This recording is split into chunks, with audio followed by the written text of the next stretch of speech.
இனி வீட்லயே பானிபூரி செய்யலாம் எல்லாரும். ஆச்சி பானிபூரி கிட்.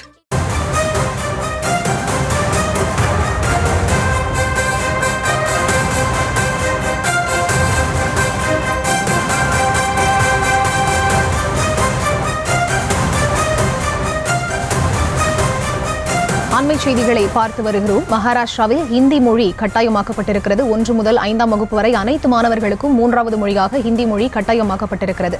இது தொடர்பான விவரங்களோடு இணைகிறார் செய்தியாளர் ராஜேஷ். அவரிடம் பேசலாம். வணக்கம் ராஜேஷ். இந்த மகாராஷ்டிராவில் ஹிந்தி மொழி கட்டாயமாக்கப்பட்டிருப்பது தொடர்பான முழுமையான விவரங்களை நீங்க பதிவு செய்யலாம். வணக்கம். மகாராஷ்டிராவிலே ஹிந்தி மொழி கட்டாயமாக்கப்பட்டிருப்பது தற்போது அந்த மாநிலம் முழுவதும் ஒரு சர்ச்சையை ஏற்படுத்தியிருக்கிறது. அதாவது புதிய சிலபஸ் அந்த மாநிலத்திலே மாற்றப்பட்டிருக்கக்கூடிய நிலையில் 1 முதல் 5ஆம் வகுப்பு வரை படிக்கக்கூடிய மாணவர்கள் மும்மொழி கொள்கை அங்கு அமல்படுத்தப்பட்டிருக்கின்றது. அந்த மும்மொழி கொள்கையாக அவர்கள் 3வது மொழியாக கட்டாயம் ஹிந்தி படிக்க வேண்டும் என்று அந்த மாநில அரசு உத்தரவிட்டிருக்கிறது.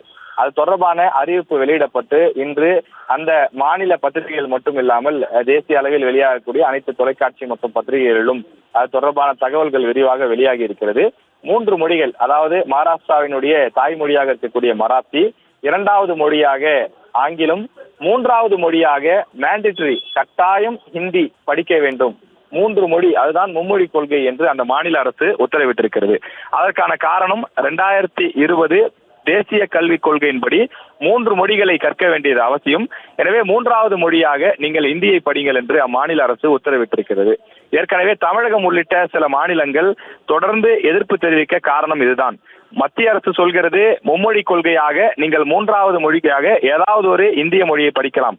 அதாவது தமிழ்நாட்டை சேர்ந்தவர்கள் தெலுங்கு, மலையாளம், கன்னடம் உள்ளிட்ட ஏதாவது ஒரு மொழியை எடுத்து படித்துக் கொள்ளுங்கள், இந்தியை நீங்கள் கட்டாயம் எடுக்க வேண்டும் என்ற அவசியம் கிடையாது என்று சொல்கிறார்கள். ஆனால் மகாராஷ்டிராவில் தற்போது அந்த மாநில அரசு இந்தியை கட்டாயம் படிக்க வேண்டும் என்று வலியுறுத்தியிருக்கிறது. எனவே திமுக அரசு உள்ளிட்ட பல மாநிலங்களை சார்ந்தவர்களும் பல கட்சியை சார்ந்தவர்களும் சொல்லக்கூடியது என்னவென்றால், முதலில் அவர்கள் வரும்போது ஏதாவது ஒரு மொழி என்றுதான் சொல்லுவார்கள். பிறகு 2-3 ஆண்டுகள் கடந்த பிறகு ஹிந்தியை கட்டாயம் படிக்க வேண்டும் என்று வலியுறுத்துவார்கள். நாம் எதற்காக கட்டாயம் ஹிந்தியை படிக்க வேண்டும்? ஒருவர் எந்த மொழியை விரும்புகிறாரோ அந்த மொழியை படித்துக் கொள்ளலாம். எந்த மொழியையும் படிப்பதற்கு இங்கு எவருக்கும் தடை கிடையாது. ஒரு மொழியை திணிப்பதைத்தான் நாங்கள் எதிர்க்கிறோம் என்று தமிழக அரசு வாதிட்டு வருகிறது. தமிழகத்தை பொறுத்தவரையில் இருமொழி கொள்கையே தொடரும் என்றும் தமிழக அரசு உறுதிபட தெரிவித்திருக்கின்றது. இந்த நிலையில தமிழகத்தில் இருக்கக்கூடிய பெரும்பாலான கட்சிகளும் அந்த கருத்தை தான் வலியுறுத்துகிறார்கள். இந்த நிலையில மகாராஷ்டிராவை பொறுத்தவரையில ஒரு வரலாறு உண்டு. அவர்கள் இந்தி மொழி ஆதிக்கத்திற்கு பிறகுதான் அவர்களுடைய தாய்மொழியான மராத்தி அழிந்தது என்றும் அங்க இருக்கக்கூடியவர்கள் சொல்வதுண்டு. பலரும் தமிழ்நாட்டில் பேசும்போது கூட ஏன் ஹிந்தி மொழி ஆதிக்கத்தை, இந்தி மொழி திணிப்பை எதிர்க்க வேண்டும் என்று சொன்னால், நீங்கள் உதாரணமாக மகாராஷ்டிராவை பாருங்கள், கர்நாடகாவை பாருங்கள். அங்கெல்லாம் ஹிந்தி மொழி வந்துவிட்ட பிறகு அவர்களது தாய்மொழி கைவிடப்பட்டிருக்கிறது, தாய்மொழி கல்வி வளர்ச்சி அடையவில்லை என்று சொல்கிறார்கள்.